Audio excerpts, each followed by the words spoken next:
Nush. Welcome, Kamakshi. Thank you for having me on again. Yeah. By the way, you guys were part of my first ever lady special that I had organized with Aditi Ramesh. So this is I think all the ladies were like, it was a huge one. It was a big group. Massive group. I have to be really honest. I was pretty impressed with like everyone who came, and the sort of the collaboration was amazing. But yeah, I had a really great time on that episode. I genuinely enjoyed it. Also, I'm a real sucker for harmonies, so the harmonies on that episode was amazing. So earlier, Kamakshi and I were in fact talking about how that whole episode, that interview went into everyone just talking over each other. And like Kamakshi rightly said, it went into that slumber party mode. You know, everyone was just... It was like like the best slumber party ever. Like I genuinely, that would have been, if only we were in our pajamas. We could have been. It was a podcast. It's okay. So firstly, I have to ask the two of you, which is that I'm excited because we're playing a song that you guys had done and released in December 2020. And I wanted to actually, besides probably knowing each other from the scene, in quotes, how did you both actually meet and what led to this collab? I was working at the True School of Music as doing all sorts of things there in education, in music education, till 2018 March. And just as I left, I think Kamakshi joined True School of Music as vocal faculty. And if I had to continue, she would have been a part of my team, which I would have been very excited about. But of course, that was a chapter that I closed in my life. And little after I left, I one day got a call from Kamakshi. And so we never met. I only knew of her. She knew of me. And I was quite surprised that she knew of me. But she called one day and she said, she called and she said that she was doing a gig at Flea Bazaar in Bombay. And she said, I have these 2 songs and I was hoping that, you could play on these songs with me. And I was just like, yeah, of course. Like, I would love to. Because I'd not heard too much of your music. I think I'd heard a little bit, or it's like Instagram or something like that. And I was absolutely like floored by her voice. So I was just like, yeah, of course I'll do it. And that was the first time that we actually met and worked together, was to actually like collaborate on her live set. And so literally the first time we met was when she came over to my house to work on her songs. And that was it. I think. And honestly, I can't believe I think that was just one rehearsal or something. I don't know, maybe max 2. But it felt so like easy and natural. I was kind of nervous because like I'm just going to this person's house. I've never met them. Yeah. And it's like, hey, can you play on my music? Like, it's not even like a professional like environment where you're in a jam room. But Nush was so sweet and welcoming. And I just moved to Bombay. So I was like, getting to know more people. And it was just so much fun. And then Nush had like sent me the chorus of Letters to Myself. And she was like, hey, do you want to, think of, like, I'm kind of stuck with the second verse for this. I would love it if we like write it together. And I was like, yes, it's a beautiful song. And I came over and I think we finished it in like one session. Yeah, just pretty smooth. much. But like literally, I like just going back to that moment where you said like you came home. We didn't know each other, and I am someone who's very like particular. Whenever I want to work with someone or write with someone, I like to get to know them better. And I was equally nervous when you came over to my house to work on your songs. And I was just like, oh my God, I hope I'm able to deliver what she wants out of this. Because as a session musician, that's always at the back of my head. You're always constantly doubting like your capabilities or whatever. And I was, but like you said, it was very chill. It was very, there was something very natural about sitting together. And also the fact that like, there were certain things I was like, oh my God, she gets it. Like, she gets me when I say certain things. So I think I was very nervous when I sent you that message, by the way, about like, do you want to to write, collaborate on Letters to Myself with me. Because I was always just like, oh, who would want to write with me? Again, self-doubt and all of that. But I remember just being like, let me try. So what? And see. And I remember. And so was I, because like trusting someone with your song is a really big honor, honestly. And when she messaged me, I was like, what if I write some like stupid shit, Are you kidding me? And then we sat together, and I think we spoke about like journaling for an hour or something. Yeah. And we were talking about literally writing letters to ourselves and like describing them in detail. And I think if we hadn't had that conversation, things wouldn't have, been as smooth as they were. So I think it was just really like just getting along as people and being in the same space and understanding each other's like mental wavelength. I also remember like Kamakshi asking me, what is this song about? And I kind of told her, and very hesitantly, just kind of said, it's about like, a letter to myself, kind of, that inner journey, and kind of being like, you're the only one who will be there for yourself at the end of the day. And Kamakshi just went like, oh my God, I know this so well. And then we started talking and bringing up like instances in our lives where this has happened. And immediately I was like, let me make some chai and we need to sit and talk about this. And that was it, and like literally after we, like you said, we spoke for about an hour about journaling and all of that. And then we came back to the piano and we sat here, and like, I think in 45 minutes, we wrote like the rest of it. Yeah. Oh my God, that's incredible. Really I love the fact that the two of you are like, I'm shy. No, I'm shy. No, you're awesome. No, you're awesome. I'm not as awesome. But like, you guys are like so cute. This is like the most adorable. But I think that's also important, that there is, with collaboration also comes, I'm going to sound so cheesy, but with collaboration comes admiration, comes respect, comes trust. Correct. Yeah. And we're lucky it worked, I think. I think we're really lucky it worked. It doesn't always like work for everyone, Like I've seen situations, I've been in situations where like, a sort of collaboration is supposed to happen and then it just falls flat like so badly. And I'm just saying, it's always been the boys in the room that have made it fall flat, in my experience. That is so amazing. You like took the elephant and you're just like, talk.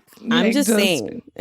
And like, that's a conversation we can have like off the record. And it's a story to tell, but like to have an entire conversation where we're just. But yeah, like it is always like, it is a risk when you're sitting with someone and you're like, I guess that's partly because like the fact that 10 minutes into meeting and talking about the song, we were really sharing a lot of like personal anecdotes from our lives, and just being comfortable to be vulnerable is something that I feel is a lot stronger when you're around women.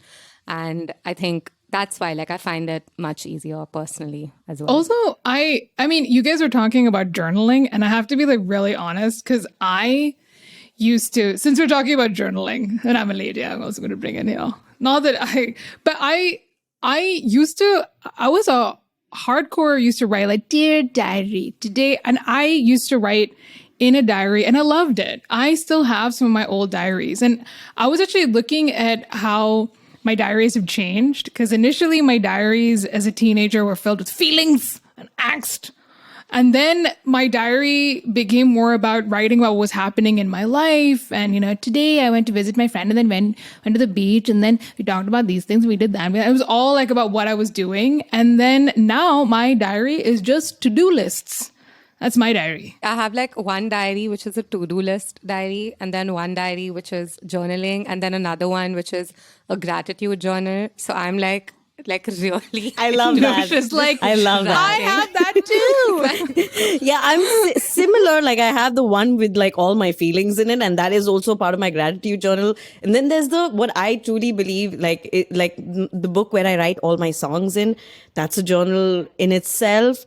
And then, of course, yes, then is the journal with the to-do lists and like what Nush has to do and what Offset has to do and what Keoben has to do and all of that. And sometimes they just merge. Like sometimes you're writing a to-do list. I'm like, oh my God, what do I feel about this thing that I have to I hate this person. It's like, you know what? Fuck that. Oh yeah. I love that. I don't know. I haven't I honestly haven't journaled or, done the whole Dear Diary thing in a long time because I kind of think that if I start writing it now, I'm like, why do things suck? And I want to do this thing, but then I can't. I don't know. I feel I feel like as you get older, that's the tone of journaling. Everything it's kind just of sucks. just like, It's true. It's true. I honestly, the idea of journaling and, you were talking about your gratitude journal. I think that's so nice. And it's also, I think one of the things that I thought was really interesting about letters to myself was this idea of self-compassion. I think that was really beautiful. It is sort of turning around and going, you should be nice to yourself. I think we forget to do that. I think we're so used to being really mean to ourselves, more mean than we are to anyone else.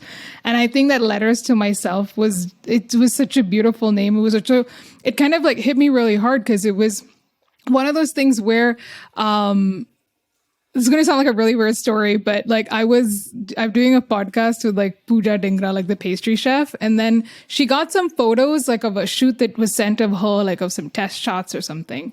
And then in it, she was like so irritated because she was like, oh, I don't like the way I look. And then suddenly she was like, I love you, I love you, I love you. And then she started doing this little like, I love you dance. And it was so cute. She was like touching her shoulders and her arms and her, her whole body, like tapping herself going like, I love you, I love you, I love you, I love you. I love that. And then I'm my like, gosh, what are you doing? And she's amazing. like, this is my self-love dance. And I'm like, I'm so going to adopt I that. want to learn this. Yeah. Yeah. I because agree. like I she was learn giving it. herself so much harsh criticism by the way she was looking in those photos, and she realized like, oh, I have to like do my self-love dance now.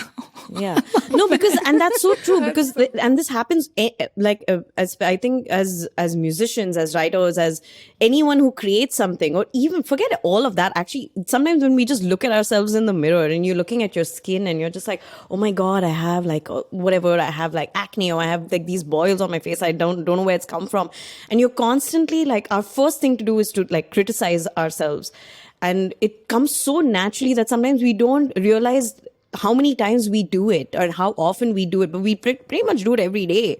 And I think it's so important. I would love to adopt this thing of just being like, I love you. I love myself. I love my skin. I love, because you were born this way, man. And that is so powerful. I think that it is really like, you have to own it. Because the moment you own it, I can't remember who said this, but when you own who you are, you also disarm everyone else. So like if someone has to come to me and be like, That's so true. This whatever, I don't This like is like your I'm loving the freckles Nush Lewis motivational speaker. I need this. No, but like I'm just thinking, like if someone has to come to me and be like, oh my God, you have so many freckles, and in a very like, say it's a derogatory way, oh, you have freckles on your face, I'll be like, yeah, don't you think it's amazing? The moment you do that, like, you disarm the other person, and then they don't have anything to like, they have nothing to like. Yeah, I've done that. I've had that moment happen to me once. This is when I was in college. I was making fun of like my sort of next door neighbor. Like we used to share like a wall, and then we were going out, and then I saw him, and I was like, "Why are you wearing like a potty-colored sweater?" And he turned around to me and he said, "You look so beautiful tonight." And I'm like, I'm sorry, it's not really potty in, I heard. So yeah, absolutely. I felt so bad. It's just like effusively, just like, actually, I heard that this color is in. It actually looks very nice on you. It brings out the color in your eyes. I've had one uncle in my building last year after I came back from Bangalore for 3 months. When I met him down in the building, he said, oh, you're like, you've really put on weight, huh? And he made it like, so I just looked at him and I said, yeah, but I feel so good. Like, I love it. And when I said that, his face just changed. Like, he didn't expect me to be like, oh yeah, I love it. He expected me to be like, yeah, I put on so much weight. Like, I was at home. He thought I would react like that. So he was really taken aback. And then he went, it was this very uncomfortable laughter. Uncomfortable uncle laughter is the best. Yeah, I love it. Yeah. So actually, in this, I mean, I know the two of you have been talking about how, the ease in which, you both were collaborating with each other and how natural it came. And was there like any moment in time where you maybe like disagreed, or you're just like, maybe not that? I don't think so. Yeah. Not at all. Also, I don't even not think that you can we tell have- me right now, but maybe. No. but I Also, don't- actually, like we said, we sat with the song once. We finished writing it, and sadly, we've never got to perform this song together. So there's been no opportunity for conflict, or like We did though. We performed at So Far Pune. yes, that was the Yeah, only that's time. the only time. That's the only Yeah. time was So Far Pune where we got to perform the song together. Yeah. After that, and that was I think in April 2019, I want to say. And after that, we've never like got to perform the song together, which is very sad. My Makes me very favorite sad. line: "There was no opportunity for conflict." That is like, Yeah. I don't think we ever reached a point of like, I mean, it would have totally been fine if we did, but I don't think there was any creative conflict, surprisingly. Like, otherwise, like, generally, I do feel like it's very normal to have so much Yeah. creative conflict and disagreements, but just and didn't yeah, happen I to also happen. Like, I don't mind that. I know a lot of people get Yeah. very don't like, especially when it's something that is creative, right? A lot of the time it's so subjective, but I love sparring about stuff like that. I like people to have an opinion, and like I might not agree, but that's okay. But yeah, I mean, I don't think that you can create anything like, like when you have to create something amazing, like sometimes you have to have a little bit of like, maybe, should we though? Also, we recorded this remotely. Like this was during like 2020. So we were not in the same place or whatever. And it just like took time. Like I recorded my parts, and like I didn't even have like a good keyboard. I didn't have a MIDI. Like my MIDI was like not working. So I was recording audio. So there were a lot of things that we could have possibly done differently that we just didn't have the opportunity to do. And I just recorded my parts and I sent it to her. And whenever she got time, she recorded it, sent it back to me, and then we sent it to like Adiel did cello, and then the whole thing went to Ayan, and that was about it. So like I said, firstly, the opportunity for conflict was not there, and it just seemed like very like, okay, we've finished, we recorded, okay, cool, like and it was like that. It was just this very like, okay, it's done, Are you guys thinking about collaborating on anything more? Maybe letters to other people? I don't know. that would be awesome. I think I would always love to work with Nush, and I'm sure there's so much Ditto. that we can do Yeah. together. Yeah. But I think it's nothing right now on the cards. I think it's a matter of like, the right time, right place type situation. Distance sucks, very honestly. I really wish Kamakshi was here in Bombay. Like it would have So been do so I. much more easier. Why you laughed? So do I. I really would wish I was in Bombay too. Are either of you going to be releasing, I mean, individually, going to be releasing any music for 2022? Yes. I'm actually working on another collaboration with Sangeeta Bhattacharya. Oh, yeah. And I'm releasing it in March. And it's about female friendships. So it's Nice. yeah, it's about a friend pulling. It's a conversation between two friends, and it's about one friend needing help and asking for it, and the other friend kind of pulling her out of it. And there's a music video, and I'm really excited about it. Awesome. Nush? Yes, I do have my third EP that's in the works, and I don't want to put a timeline on it as to when it's going to come out. The thing is, it started off as like a very, again, it's another concept piece, but it's like, I think this is also like just pandemic brain where I cannot see the finish line. But everything is like, it's there. Like we've put the music is down, and we just have to kind of just a bit of arrangements here and there need to like sort of, I'm hoping to put it out this year. Fingers crossed, everything goes as planned and it will come out. It's called Forgotten Verses. So I'm I love the name. very excited about it. Yeah, I'm very excited. So yeah, hopefully it should be out this year. Not going to put a timeline on it. So. Correct. Well, thank you both of you for the chat, and I'm, hopefully, when there'll be more opportunities for you guys to collaborate, because I love Letters to Myself. So I hope everyone else who hears this episode gets a chance to love the song just the way that I do too. Thanks so much, Mae. Also, it Thank was, you, I think Mae. I really want to mention this before we go off, was it was really cool because there was actually a group like a support group called Work in Progress, and they do regular support groups just for anybody. You don't have to be a creative. It can be for anybody. And they use the song as a vehicle to kind of drive conversation and have people talk. And I think that was one of the most rewarding things. And I remember messaging Kamakshi that day when the girl who runs the support group messaged me and said that they use the song in their sessions. And this was after quite a few sessions of them using the song that she told me that they use it. And I messaged Kamakshi and I was like, we did a good thing. So I think that's like one of the most, I think that was one thing I'm very grateful for about the song, because we just recorded it, we put it out, and it was a personal thing for the two of us. But to know that it is a part of people's like mental health journey, and it's a part of a support group and they use it as a point of conversation and expression, that is like the biggest win for the song. So I didn't want to like That's sign off without incredible. telling that story. So. Absolutely. The fact that like a conversation between us just supporting each other could go into a song and then be a part of a larger support group is beautiful. So That's thank you for amazing. having me on the song, Nush. Oh, please. Thank you. Thank Sometimes you it's for just doing that this. text And thanks message, for right? being on the if- show, guys. But thanks for Yeah. making the music. And thanks for just being you. Thanks for the music, guys. Thank you.